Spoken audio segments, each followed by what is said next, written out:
is me, Liam. Yung anak pa malaki. So, guys, what's in my bag? Ito yung bag ko, guys. Ito yung bag ko. Sakto. Ngayon, mag-aayos ako ng bag. Lagay ko kayo dito. Ayan.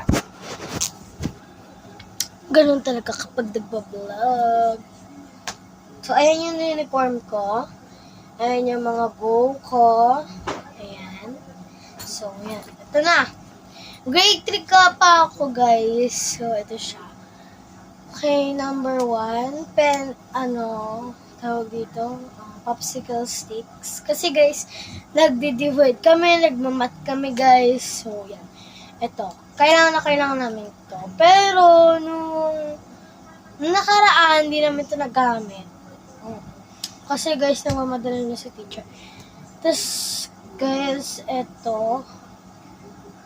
itong lapis na Mongol, pang grade 3, yan.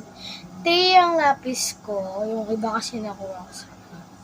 Basta guys, meron tayong eraser, may pangalan ko din.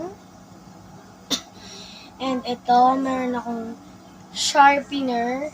Wait lang. Sharpener.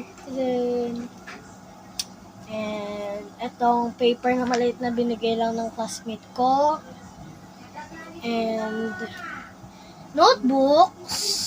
And 1, 2, 3, 4, 5, 6, 7, 8, 9, 10 notebooks kami.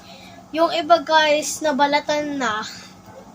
Kasi guys, minsan nababalatan na siya ng kusa. So, meron tayong 10 notebooks and itong paper, pad paper, grade 3 din, pangalan ko. Hindi yung pangalan ko, and yeah. Writing pad. Baligtad, guys. Ito lang talaga, guys. 80 levels. 80 levels.